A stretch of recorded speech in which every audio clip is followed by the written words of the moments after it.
Hi, my name is Sharon Carriel with the topic Assessing the Relationship Between Oral Health Literacy and Dental Anxiety Among Dental Patients for Technical English.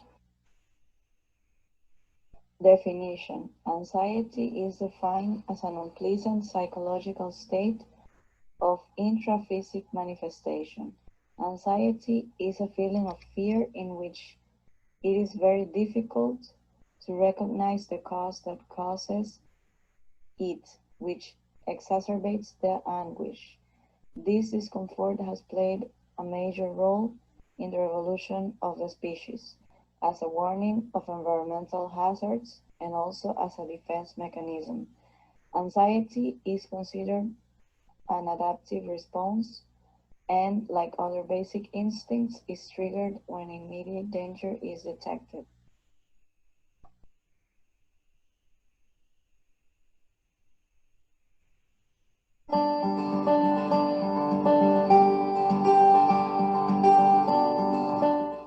One out of 5 people have dental anxiety. Dental anxiety can be triggered by taste, smell, and sounds of the dental office, amount of treatment, injections, and strong gag reflexes. Delayed treatment because of anxiety can lead to gum disease, dental infections, cavities, and abscesses. Our providers are compassionate, empathetic, and committed to taking care of anxious patients. We have found it helpful to reduce anxiety by talking to patients about treatment beforehand, reducing the fear of the unknown. Also, creating a comfortable environment can really help reduce anxiety by offering pillows, blankets, eye masks, soothing music, or oral diffuser. Another thing that we also do is gentle numbing techniques. Gentle numbing techniques is where we put some topical gel beforehand, slow injections, and massaging the tissues.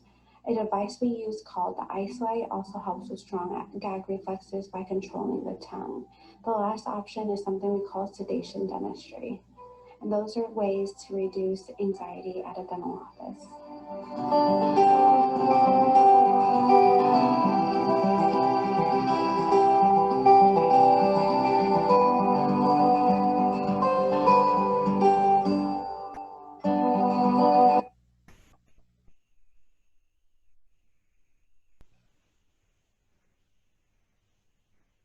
Applications in dentistry.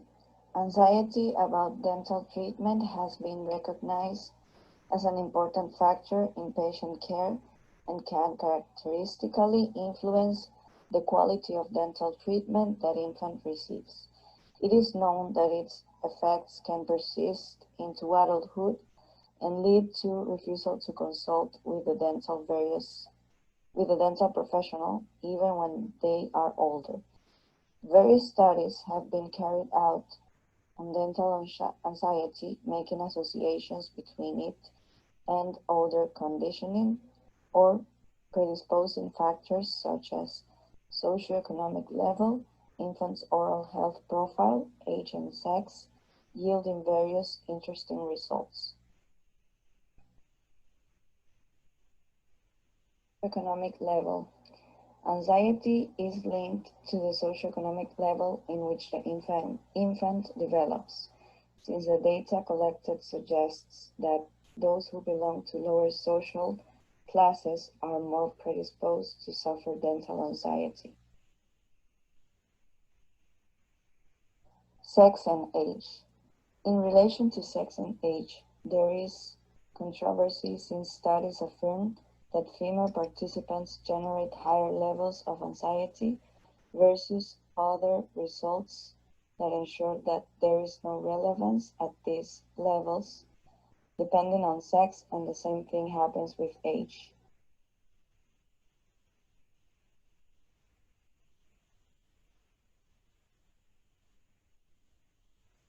Now, are you anxious of coming to see a dentist, or do you know someone who is? Now, you are not alone, because 1/3 of Australians are actually fearful of coming to the dentist. Now, dental anxiety can affect you in many ways because it actually causes you to. Now, are you anxious of coming to see a dentist, or do you know someone who is? Now, you are not alone, because 1/3 of. Now, are you anxious of coming to see a dentist, or do you know someone who is? Now, you are not alone, because 1/3 of Australians are actually fearful of coming to the dentist. Now, dental anxiety can affect you in many ways because it actually causes you to not wanting to see a dentist, and that could have detrimental effects on your health long term. Now, there are basically 3 main reasons why people are fearful. Number 1, it could be the fear of being embarrassed by the dentist. Now, some patients or some people actually don't see a dentist for 10, 15, 20 years.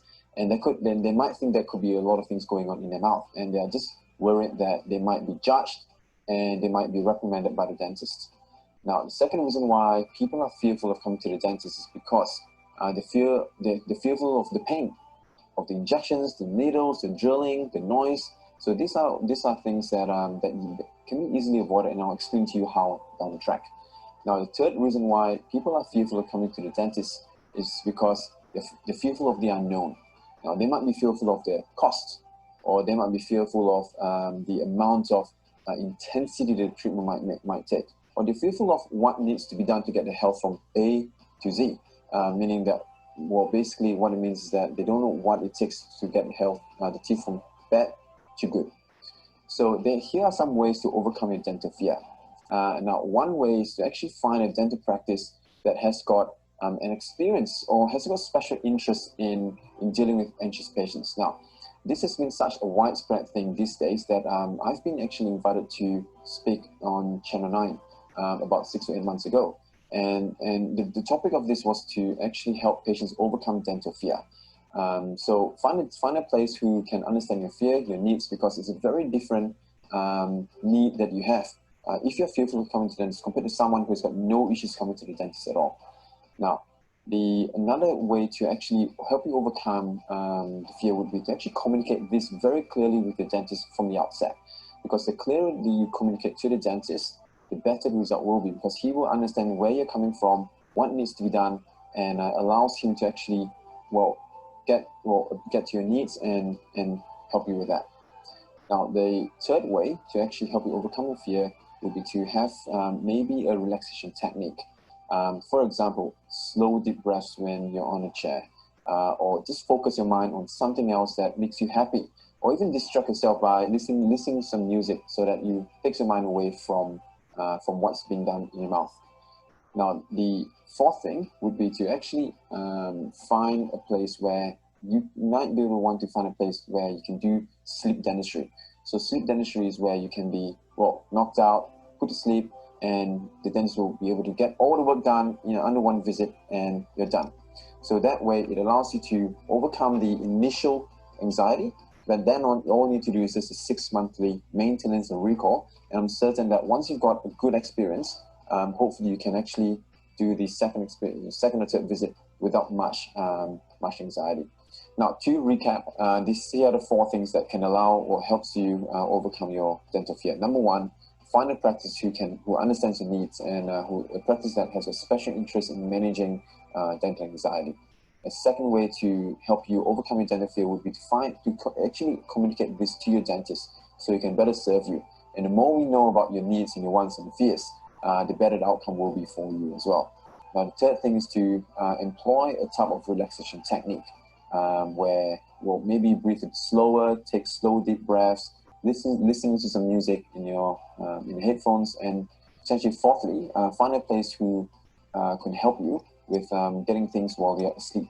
So basically, get everything done when you're asleep, and when you wake up, it's all finished.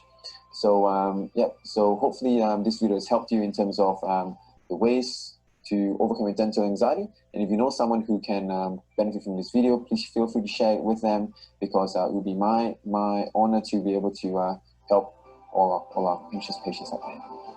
Thanks.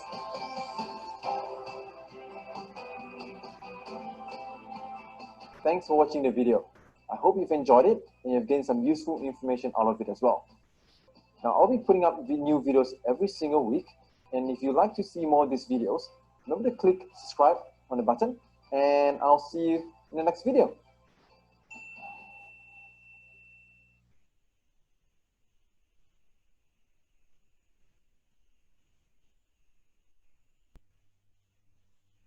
Pros and cons. During dental practice, anxiety and fear have been closely related, and it is very difficult to recognize and differentiate between the two positions, which are quite similar in their manifestations. Despite this, there are more vistas that are exposed below. Fear is expressed towards some situation or thing that is real and threatening, and the person who feels it can clearly identify what he is afraid of.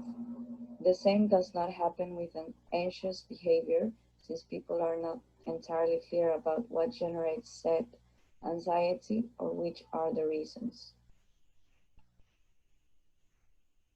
Pros.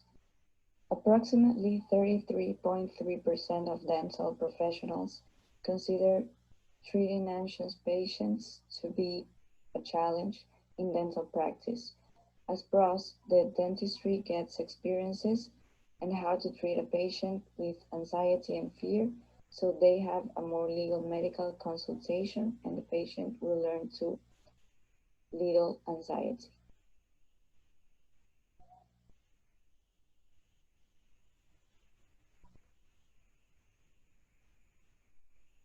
Hi, this is Dr. Lauren at Town Center Family Dental, and today we're going to have a little discussion about dental anxiety. I know there are a lot of people out there that are afraid to go to the dentist, they're putting off treatment, and that's the kind of patient we see here every single day at Town Center. You are not alone.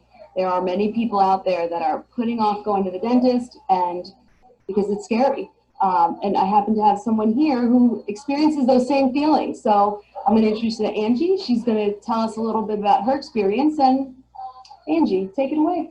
Thanks. Yeah, so I've always had dental anxiety. I would put off coming to the dentist at all costs. And then you layer on everything we've been through the past few months with COVID, and it just added to the overall fear of stepping foot in this place. I started to experience some pain. I reached out trying to avoid coming here, but ultimately knew it was the right thing to do. I just have to say that Dr. Lauren and her staff are so kind and warm, and all the precautions are in place following the pandemic. So I just have to say that I'm super at ease. I'm super comfortable. My teeth are feeling better and I have no regrets. That's So thank you. So yes, we here are following all protocol that come with the coronavirus pandemic. And Angie came in, we did a nice low-key first exam, took care of her issues. It was pretty painless, right? Mm-hmm. And she did great. So for those of you with high dental anxiety and dental phobia, we have many techniques that we use to help alleviate those fears and those phobias. We have nitrous oxide, we use medications, and I do think that we have a lot of patience and understanding for those with dental anxiety. We understand it's a real fear and we need to take it seriously so you can get the much needed treatment that you deserve. So those of you out there with dental anxiety and dental phobia, know we understand, we hear you, and we're here for you. The number will be on the screen. Don't hesitate to give us a call. We look forward to seeing you and giving you the quality dental treatment that you deserve. Thank you for watching.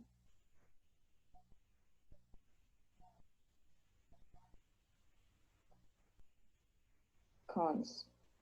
Dental anxiety involves a number of triggering factors or causes that depend on the personality and appreciation of the environment of each patient. Among some causes are personality characteristics, fear of pain, previous traumatic dental experiences, influence of dental anxious family members, fear of blood or injury, lack of knowledge of the state of oral health, sight, sound, and observation of dental procedures,